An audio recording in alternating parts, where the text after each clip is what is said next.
How long have you known all of this? Asked Frodo again. Known, said Gandalf.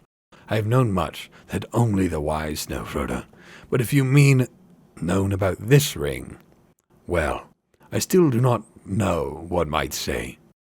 There is a last test to make, but I no longer doubt my guess. When did I first begin to guess? He mused, searching back in his memory. Let me see. It was in the year of the White Council drove the Dark Power from Mirkwood, just before the Battle of 5 Armies, that Bilbo found his ring. A shadow fell on my heart then, though I did not know yet what I feared. I wondered often how Gollum came by a great ring. As plainly as it was, that at least was clear from the first. Then I heard Bilbo's strange story of how he had won it. I could not believe it. When at last I got the truth out of him, I saw at once that he had been trying to put his claim to the ring beyond doubt, much like Gollum with his birthday present. The lies were too much alike for my comfort. Clearly, the ring had an unwholesome power that set to work on its keeper at once. That was the first real warning I had that all was not well. I told Bilbo often that such rings were better left unused, but he resented it, and soon got angry. There was little else I could do. I could not take it from him without doing greater harm. I had no right to do so anyway. I could only search and wait. I might perhaps have consulted Saruman the White, but something always held me back. Who was he? Asked Frodo. I have never heard of him before. Maybe not, answered Gandalf. Hobbits were no concern of his. Yet he is great among the wise. He is the chief of my order, and the head of the council. His knowledge is deep, but his pride has grown with it, and he takes ill any meddling. The lore of the elven rings, great and small, is his providence. He has long studied it, seeking the lost secrets of the making. But when the rings were debated in the council, all that he would reveal to us of his ring lore told against my fears. So my doubts slept, but uneasily. Still I watched and I waited, and all seemed well with Bilbo. And the years passed, yes, they passed, and they seemed to not touch him. He showed no signs of age. The shadow fell on me again, but I said to myself, after all, he comes of a long-lived family on his mother's side. There is still time yet. Wait. And I waited until that night when he left this house.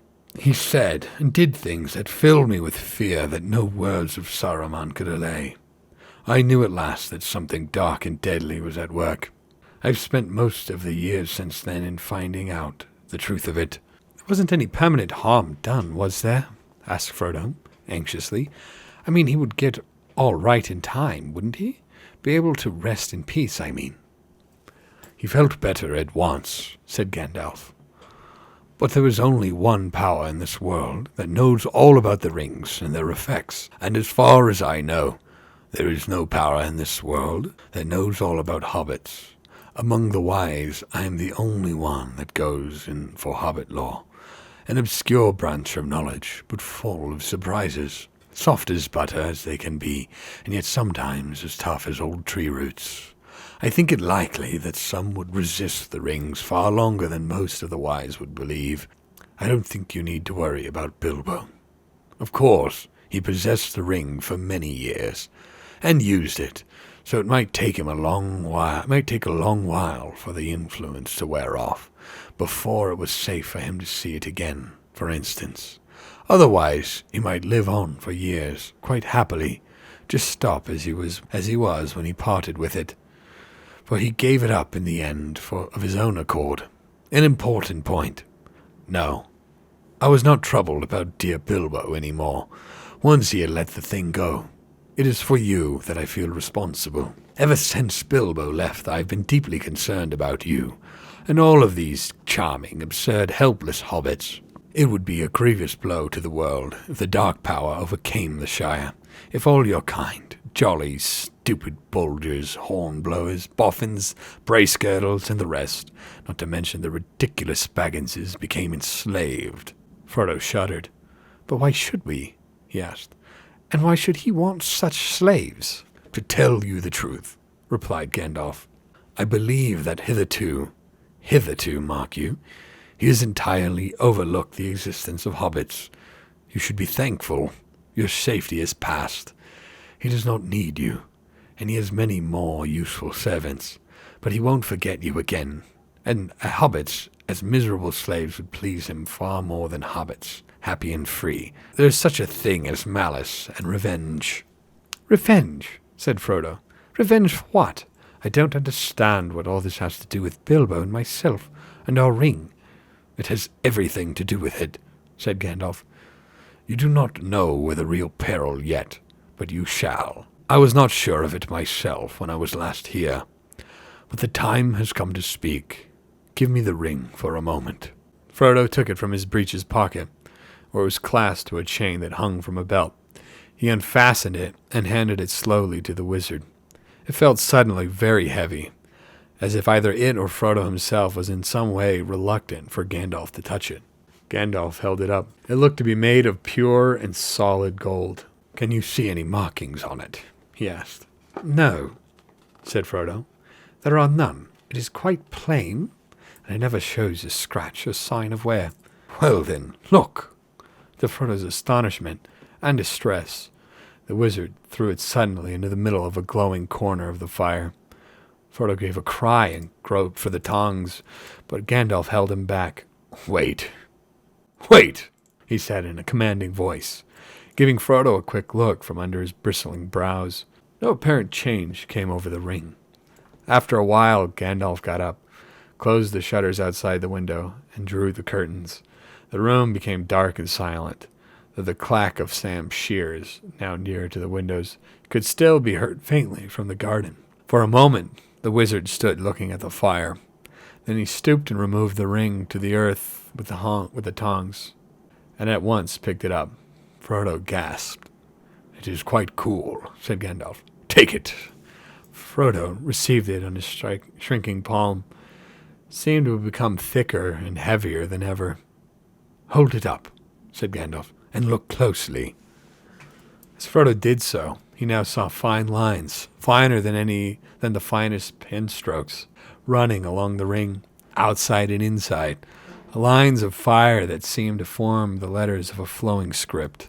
They shone piercingly bright, and yet remote, as if out of great depth. I cannot read the fiery letters, said Frodo in a quavering voice. No, said Gandalf, but I can. The letters are elvish, of an ancient mode. The language is that of Mordor, which I will not utter here. But this, in the common tongue, is what is said, close enough. One ring to rule them all. One ring to bind them.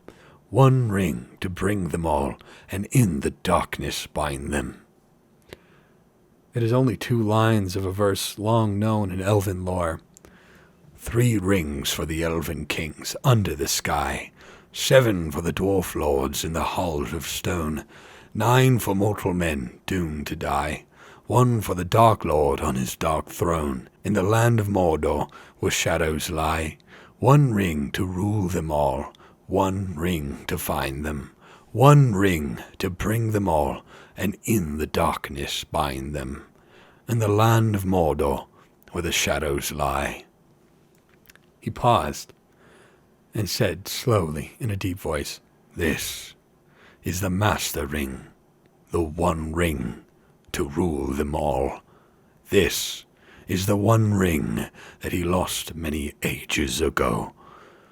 To the great weakening of his power, he greatly desires it, but he must not get it. Frodo sat motionless. Fear seemed to stretch out a vast hand, like a dark cloud rising in the east and looming up to engulf him. This ring? He stammered. How on earth did it come to me? Ah, said Gandalf, that is a very long story.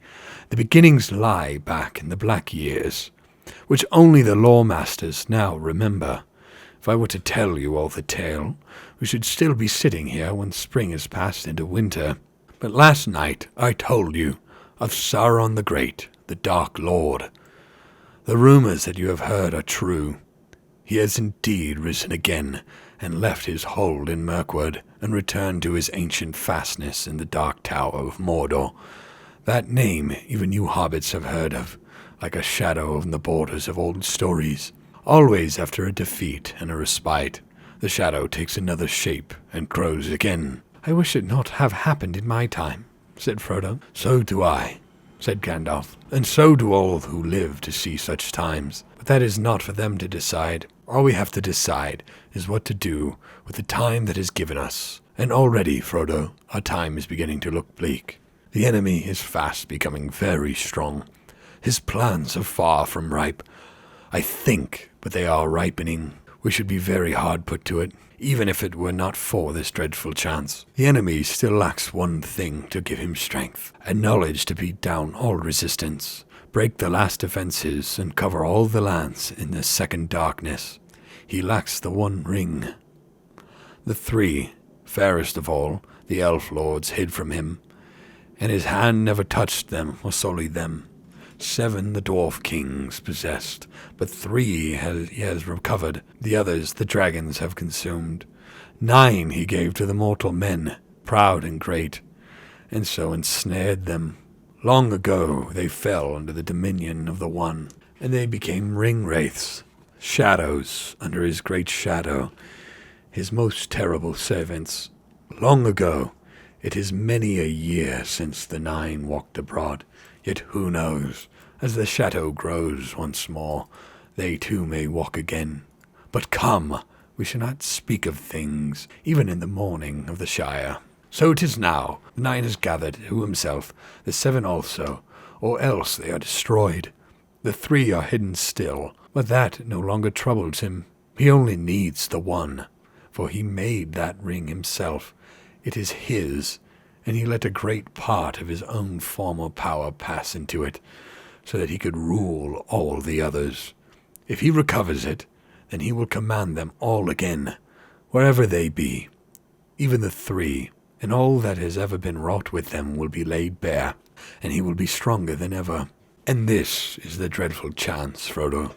He believed that the One had perished, that the elves had destroyed it, and that it should have been done.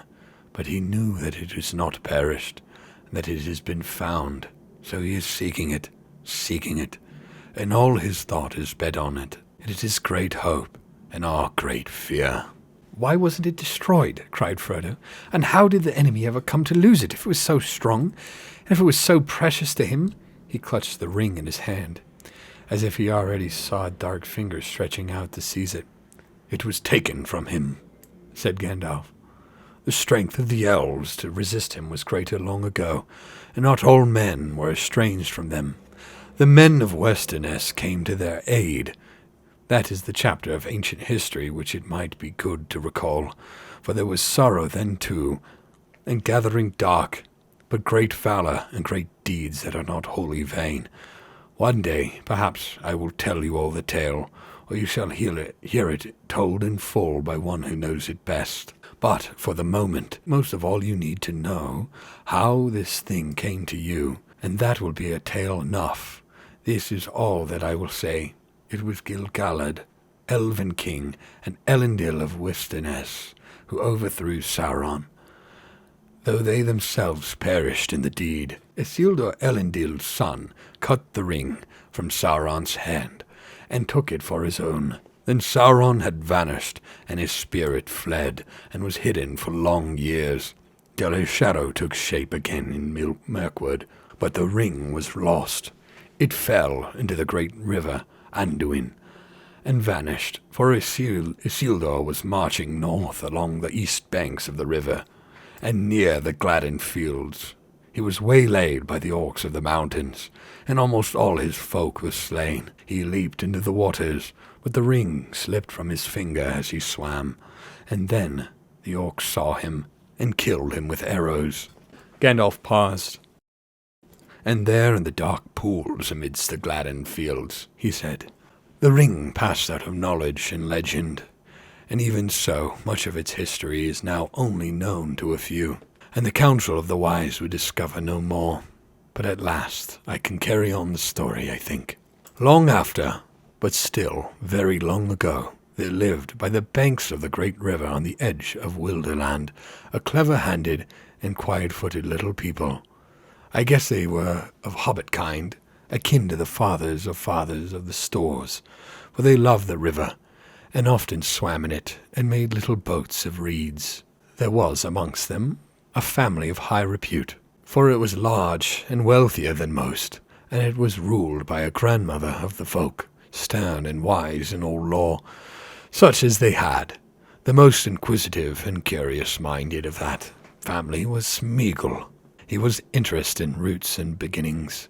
He dived into deep pools. He burrowed under trees and growing plants. He tunneled into green mounds. He ceased to look up at the hilltops, or the leaves on trees, or the flowers opening in the air. His head and his eyes were downward. He had a friend called Deagle, a similar sort, sharper-eyed, but not so quick and strong.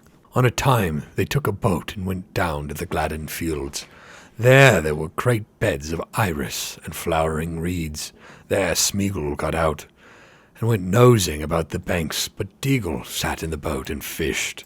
Suddenly a great fish took his hook. Before he knew where it was, he dragged out and down into the water to the bottom. Then he let go of his line, for he thought he saw something shining in the riverbed. Holding his breath, he grabbed at it. Then up came sputtering, with weeds in his hair and a handful of mud. He swam to the bank, and behold, when he washed the mud away, there in his hand lay a beautiful gold ring, and it shone and glittered in the sun, so that his heart was glad. But Smeagol had been watching him from behind a tree, and Deagle gloated over the ring. Smeagol came softly up behind. "Give us that, Deagle, my love," said Smeagol over his friend's shoulder. "Why?" said Deagle. "Because it is my birthday, my love, and I wants it," said Smeagol. "I don't care," said Deagle. "I have given you a present already, more than I could afford. I found this, and I'm going to keep it." "Oh, you are indeed my love," said Smeagol, and he caught Deagle by the throat and strangled him, because the gold looked so bright and beautiful. Then he put the ring on his finger. No one ever found out what happened of Deagle. He was murdered far from home, and his body was cunningly hidden. But Smeagol returned alone, and he found that none of his family could see him when he was wearing the ring. He was very pleased with his discovery, and he concealed it. He used it to find out secrets, and he put his knowledge to crooked and malicious uses. He became sharp-eyed and keen-eared for all that was hurtful. The ring had given him power according to his stature. It is not to be wondered that he became very unpopular and was shunned, when visible, by all his relations. They kicked him, and he bit their feet. He took to thieving, and going about muttering to himself, gurgling in his throat. So they called him Gollum, and cursed him, and told him to go far away. And his mother, desiring peace, expelled him from the family, and turned him out of her hole. He wandered in loneliness, weeping a little for the hardness of the world. He journeyed up the river, till he came to a stream that flowed down from the mountains, and he went that way. He caught fish in deep pools with invisible fingers, and ate them raw. One day it was very hot, and he was bending over a pool. He felt burning on the back of his head. A dazzling light from the water pained his wet eyes. He wondered at it, for he had almost forgotten about the sun. Then, for the last time, he looked up and shook his fist at her. But as he lowered his eyes, he saw far ahead the tops of the misty mountains, out of which the stream came, and he thought suddenly, it would be cool and shady under those mountains. The sun could not watch me there. The roots of those mountains must be roots indeed. There must be great secrets buried there, which have not been discovered since the beginning. So he journeyed by night up into the highlands. He found a little cave out of which the dark stream ran, and he wormed his way like a maggot into the hearts of the hills, and vanished out of all knowledge. The ring went into the shadows with him, and even the Maker, with his power, had begun to grow again, could learn nothing of it. Gollum! Cried Frodo. Gollum! You mean that this is the very Gollum creature that Bilbo met? How loathsome! I think it is a sad story, said the wizard, and it might have happened to others, even to some hobbits that I have known. I can't believe Gollum was connected with hobbits, however distantly, said Frodo with some heat. What an abominable notion! It is true all the same, replied Gandalf. About their origins, at any rate, I know more than hobbits do themselves, and even Bilbo's story suggests the kinship. There was a great deal in the background of their minds and memories that was very similar. They understood one another remarkably well, and very much better than a hobbit would understand, say a dwarf or an orc, or even an elf. Think of the riddles they both knew, for one thing. Yes, said Frodo, though other folks beside hobbits asked riddles, and not much of the same sort. Hobbits don't cheat. Gollum meant to cheat all the time. He was just trying to put poor Bilbo off his guard. I dare say it amused his wickedness to start a game which might end in providing him with an easy victim, but if he lost would not hurt him. Only too true, I fear, said Gandalf. But there was something else in it, I think, which you don't see yet. Even Gollum was not wholly ruined. He proved tougher than one of the wise would have guessed, as a hobbit might. There was a little corner of his mind that was still his own, and light came through it, as through a chink in the dark. Light out of the past. It was actually pleasant, I think, to hear a kindly voice again, bringing up memories of wind and trees and sun on the grass, and such forgotten things. But that, of course, would only make the evil part of him angrier in the end, unless it could be conquered, unless it could be cured. Gandalf sighed. Alas, there is little hope of that for him. Yet not no hope. No, not though he possessed the ring for so long, not as far back as he can remember. For it was long since he had worn it much. In the black darkness it was seldom needed. Certainly it had never faded. He is thin and tough still, but the thing was eating up his mind, of course, and the torment had become almost unbearable. All of the great secrets of the mountains had turned out to be just empty night. There was nothing more to find out, nothing worth doing, and only nasty furtive eating and resentful remembering. He was altogether wretched. He hated the dark, he hated light more, he hated everything, and the ring most of all. What do you mean? Said Frodo. Surely the ring was his precious, and the only thing he cared for, but if he hated it, why didn't he get rid of it, or go away and leave it? You ought to begin to understand, Frodo, after all you have heard, said Gandalf. He hated it and loved it. He hated and loved himself. He could not get rid of it. He had no will left in the matter. A ring of power looks after itself, Frodo. It may slip off treacherously, but its keeper never abandons it. At most, he plays with the idea of handing it on to someone else's care, and that only at an early stage, when it first begins to grip. But as far as I know, Bilbo alone in history has ever gone beyond playing, and really done it. He needed all my help, too, and even so, he would never have just forsaken it, or cast it aside. It was not Gollum, Frodo, but the ring itself that decided things. The ring left him. What, just in time to meet Bilbo, said Frodo. Wouldn't an orc have suited it better? It is no laughing matter, said Gandalf. Not for you. It was the strangest event in the whole history of the ring so far. Bilbo's arrival just at that time, putting his hand on it blindly in the dark. There was more than one power at work, Frodo. The ring was trying to get back to its master. It slipped away from Isildur's hand and betrayed him, and when a chance came, it caught poor Smeagol, and he was murdered. And after that Gollum, and it had devoured him. It could make no further use of him. He was too small and mean, and as long as it stayed with him, it would never leave his deep pool again. So now, when its master was awake once more, and sending out his dark thought from Mirkwood, it abandoned Gollum, only to be picked up by the most unlikely person imaginable, Bilbo from the Shire.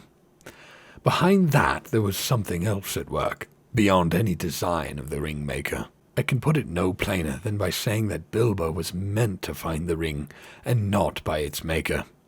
In which case, you are also meant to have it, and that may be an encouraging thought. It is not, said Frodo, though I am not sure I understand you. But how have you learned all of this about the ring, and about Gollum? Do you really know it all? Or are you just guessing still? Gandalf looked at Frodo. His eyes glinted. I know much, and I have learned much, he answered. But I am not going to give an account of all my doings to you. The history of Elendil and Isildur and the One Ring is known to all the wise. Your ring is shown to be that one ring by the fire writing alone, apart from any other evidence. And just when did you discover that? Asked Frodo, interrupting. Just now, in this room, of course, answered the wizard sharply, but I expected to find it. I have come back from dark journeys, and only too clear, making out Gollum's part, and fitting it into the gap in the history required some thought. I may have started with guesses about Gollum, but I am not guessing now. I know, I have seen him. You have seen Gollum? Exclaimed Frodo in amazement. Yes, the obvious thing to do, of course, if one could. I tried long ago, but I have managed it at last. Then what happened after Bilbo escaped him? Do you know that? Not so clearly. What I have told you is what Gollum was willing to tell, though not, of course, in the way I have reported it. Gollum is a liar, and you have to sift through his words. For instance, he called the ring his birthday present. He stuck to that. He said it came from his grandmother, who had lots of beautiful things of that kind. A ridiculous story. I have no doubt that Smeagol's grandmother was a matriarch, a great person in her own way, but to talk of her possessing many elven rings was absurd. As for giving them away, it was a lie, but a lie with a grain of truth. The murder of Deagol haunted Gollum, and he made up a defense, repeating it to his precious over and over again, as he gnawed bones in the dark till he almost believed it. It was his birthday. Deagol ought to have given the ring to him. It had obviously returned just so as to be a present. It was his birthday present, and so on and on. I endured him as long as I could, but the truth was desperately important, and in the end I had to be harsh. I put the fear of fire on him, and wrung the true story out of him, bit by bit, together with much snivelling and snarling. He thought he was misunderstood and ill-used, but when he at last told me his history, as far as the end of the riddle game and Bilbo's escape, he would not say any more, except in dark hints. Some other fear was on him, greater than mine. He murmured that he was going to get his own back. People would see if he would stand being kicked and driven into an hole and robbed. Gollum had good friends now, good friends, and very strong. They would help him. Baggins would pay for it. That was his chief thought. He hated Bilbo and cursed his name. What's more, he knew where he came from. But how did he find out that name? Asked Frodo. Well, as for the name, Bilbo very foolishly told Gollum himself, and after that it would not be difficult to discover his country once Gollum came out. Oh yes, he came out. His longing for the ring proved stronger than his fear of the orcs, or even the light. After a year or two, he left the mountains. As you see, though still bound by the desire of it, the ring was no longer devouring him. He began to revive a little. He felt old, terribly old, yet less timid, and he was mortally hungry. The light of sun and moon he still feared and hated, and he always will, I think, but he was cunning. He found he could hide from the daylight and moonshine, and make his way swiftly and softly by dead of night with his pale, cold eyes, and catch small, frightened, or unwary things. He grew stronger and bolder with new food and new air. He found his way into Mirkwood, as one would expect. Is that where you found him? Asked Frodo. I saw him there, answered Gandalf. But before he had wandered far, following Bilbo's trail, it was difficult to learn anything from him for certain, for his talk was constantly interrupted by curses and threats. What had it got in its pockets is, he said. It wouldn't say, no, precious little cheat. Not a fair question. It cheated first, it did. It broke the rules. We ought to have it squeezed, yes, precious. And we will, precious. That is a sample of his talk. I don't suppose you want any more. I had weary days of it. But from hints dropped among the snarls, I gathered that his padding feet had taken him at last to Esgaroth, and even to the streets of Dale, listening secretly and peering. Well, the news of the great events went far and wide in Wilderland, and many had heard Bilbo's name and where he came from. We had made no secret of our return journey to his home in the west. Gollum's sharp ears would soon learn what he wanted. Then why didn't he track Bilbo further? Asked Frodo. Why didn't he come to the Shire? Ah, said Gandalf, and now we come to it. I think Gollum tried to. He set out and came back westward, as far as the great river. But then he turned aside. He was not daunted by the distance, I am sure. No, something else drew him away. So my friends think, those that hunted him for me. The wood elves tracked him first, an easy task for them, for his tail was still fresh then. Through Mirkwood and back again it led them, though they never caught him. The wood was full of the rumour of him, dreadful tales even among beasts and birds. The woodmen said that there was some new terror abroad, a ghost that drank blood. It climbed the trees to find nests. It crept in the holes to find the young. It slipped through the windows to find cradles. But at the western edge of Mirkwood, the trail turned away. It wandered off southwards, passed out of the wood elves' ken, and was lost. And then I made a great mistake. Yes, Frodo, not the first, though I fear may prove the worst. I let the matter be. I let him go, for I had much else to think of at the time, and I still trusted the lore of Saruman. Well, that was years ago. I have paid for it since, with many dark and dangerous days. The trail was long and cold when I took it up again, after Bilbo left here. My search would have been in vain, but for the help that I had from a friend, Aragorn, the greatest traveller and huntsman of this age of the world. Together we sought for Gollum, down the whole length of Wilderland, without hope and without success. But at last, when I had given up hope, the chase had turned to the other paths. Gollum was found. My friend returned out of great perils, bringing the miserable creature with him. What he had been doing he would not say. He only wept and called us cruel, with many a Gollum in his throat. When we pressed him, he whined and cringed and rubbed his long hands, licking his fingers as if they pained him, as if he remembered some old torture. But I am afraid there is no possible doubt. He has made his slow, sneaking way, step by step, mile by mile, south, down at last to the land of Mordor. A heavy silence fell in the room. Frodo could hear his heart beating. Even outside, everything seemed still. No sound of Sam's shears could now be heard. Yes, to Mordor, said Gandalf.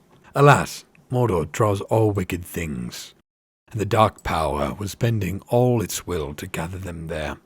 The ring of the enemy would leave its mark too, leave him open to the summons. And all folk were whispering then of the new shadow in the south, and its hatred of the west. There were his fine new friends, who would help him in his revenge. A wretched fool! In that land he would learn much, too much for his comfort, and sooner or later, as he lurked and pried on the borders, he would be caught and taken for examination. That was the way of it, my fear. When he was found, he had already been there long, and was on his way back, on some errand of mischief. But that does not matter much now. His worst mischief was done. Yet alas, through him the enemy has learned that the One has been found again. He knows where Isildur fell. He knows where Gollum found his ring. He knows that it is a great ring, for it gave long life. He knows it is not one of the three, for they have never been lost, and they endure no evil. He knows that it is not one of the 7 or the 9, for they are accounted for. He knows that it is the One. He has heard it at last, I think. He has heard of the hobbits and the Shire. The Shire. He may be seeking it for now, if he has not already found out where it lies. Indeed, Frodo, I fear that he may even think that the long unnoticed name of Baggins has become important. But this is terrible, cried Frodo. Far worse than the worst that I imagined from your hints and warnings. Oh, Gandalf, best of friends, what am I to do? For now I am really afraid. What am I to do? What a pity that Bilbo did not stab that vile creature when he had the chance. Pity. It was a pity that he stayed his hand. Pity and mercy, not to strike without need. And he had been well rewarded, Frodo.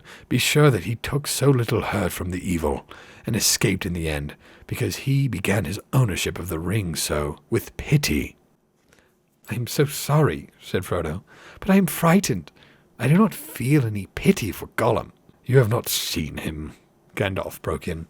No, and I don't want to. I can't understand you. Do you mean to say that you and the elves have let him live after all his horrible deeds? Now at the rate, he is as bad as an orc. Just as an enemy, he deserves death. Deserves it? I dare say he does. Many that live deserve death, and some that die deserve life. Can you give it to them? Then do not be too eager to deal out death in judgment, for even the very wise cannot see all ends. I have not much hope that Gollum can be cured before he dies, but there is a chance of it, and he is bound up with the fate of the ring. My heart tells me that he has some part to play yet, for good or ill, before the end, and when that comes, the pity of Bilbo may rule the fate of many, yours not least. In any case, we did not kill him. He is very old and very wretched. The wood elves have him in the prison, but they treat him with such kindness as they can find in their wise hearts. All the same, said Frodo, even if Bilbo cannot kill Gollum, I wish he had not kept the ring. I wish he had never found it, that I never got it. Why did you let me keep it?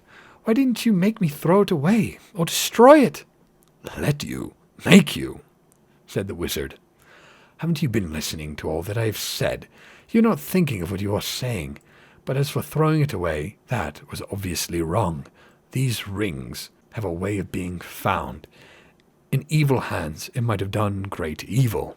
Worse of all, it might have fallen in the hands of the enemy. Indeed, it certainly would, for this is the one, and he is exerting all his power to find or draw it to himself. Of course, my dear Frodo, it was dangerous for you, and that has troubled me deeply, but there was so much at stake that I had to take some risk.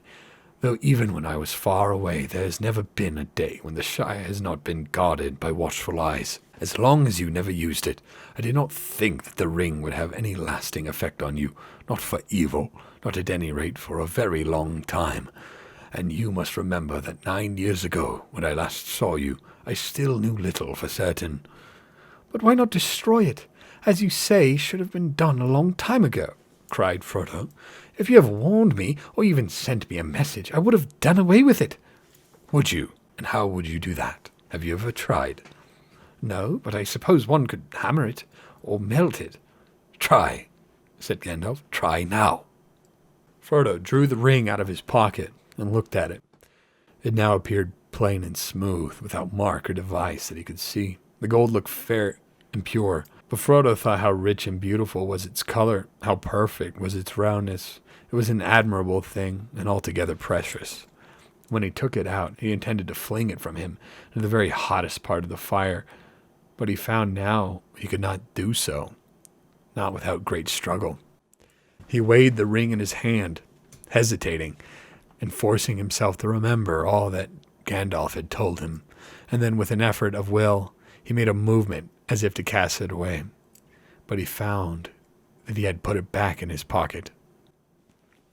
Gandalf laughed grimly. You see, already you too, Frodo, cannot easily let it go, nor would to damage it. I could not make you, except by force, which would break your mind. But as for breaking the ring, force is useless. Even if you took it and struck it with a heavy sledge-hammer, it would make no dint in it. It cannot be unmade by your hands, or by mine. Your small fire, of course, will not even melt ordinary gold. This ring has already passed through it unscathed, and even unheated. but there is no smith's forge in this shire that could change it at all. Not even the anvils and furnaces of the dwarves could do that. It has been said that dragon fire could melt and consume the rings of power, but there is not any dragon left on earth which the old fire is hot enough. Nor there ever were any dragon, not even Ancalagon the Black, who could have harmed the One Ring, the ruling ring, for that was made by Sauron himself. There is only one way to find the cracks of doom, the depths of Orodruin, the fiery mountain, and cast the ring in there. If you really wish to destroy it, to put it beyond the grasp of the enemy forever. I do really wish to destroy it, cried Frodo. Oh, well, to have it destroyed. I am not made for perilous quests. I wish I had never seen the ring. Why did it come to me? Why was I chosen? Such questions cannot be answered, said Gandalf. You may be sure that it is not for any merit that others do not possess, not for power or wisdom at any rate. But you have been chosen, and you must therefore use such strength and heart and wits as you have. But I have little of any of these things. You are wise and powerful. Will you not take the ring? No, cried Gandalf, springing to his feet. With that power, I should have power too great and terrible, and over me the ring would gain a power still greater and more deadly. His eyes flashed, and his face was lit by a fire within. Do not tempt me, for I do not wish to become like the Dark Lord himself.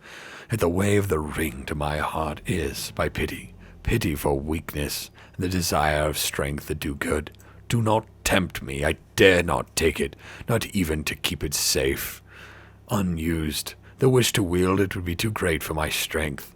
I shall have such need of it. Great perils lie before me. He went to the window and drew aside the curtains and the shutters. Sunlight streamed back again into the room. Sam passed along the path outside window, whistling. And now, said the wizard, turning back to Frodo, the decision lies with you, but I will always help you. He laid a hand on Frodo's shoulder.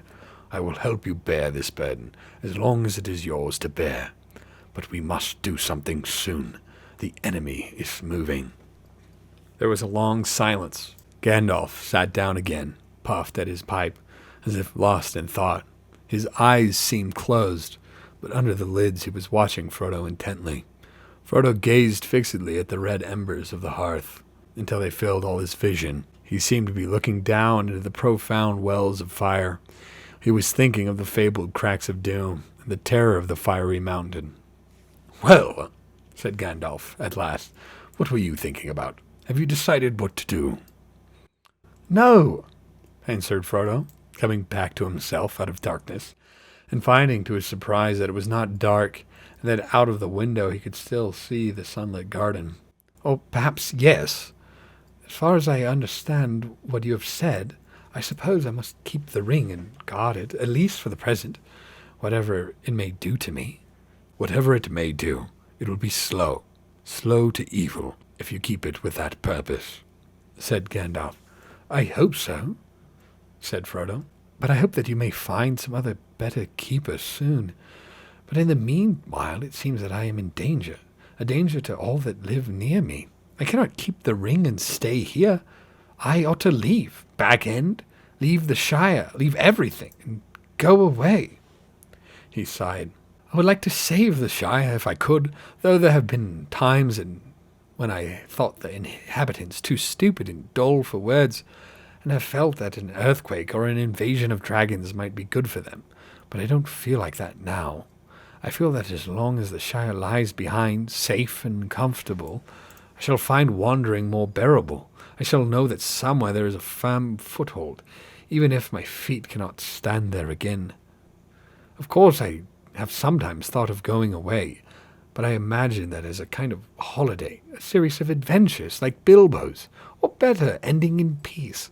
But this would mean exile, a flight from danger into the danger, drawing it after me. I suppose I must go alone. If I am to do that and save the Shire, but I feel very small, very uprooted, and, well, desperate. The enemy is so strong and terrible. He did not tell Gandalf, but as he was speaking, a great desire to follow Bilbo flamed up in his heart. To follow Bilbo, and even perhaps find him again. It was so strong that it overcame his fear.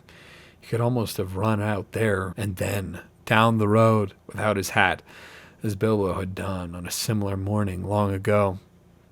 "My dear Frodo," exclaimed Gandalf, "hobbits really are amazing creatures, as I have said before. You can learn all that there is to know about their ways in a month, and yet after 100 years they can still surprise you at a pinch.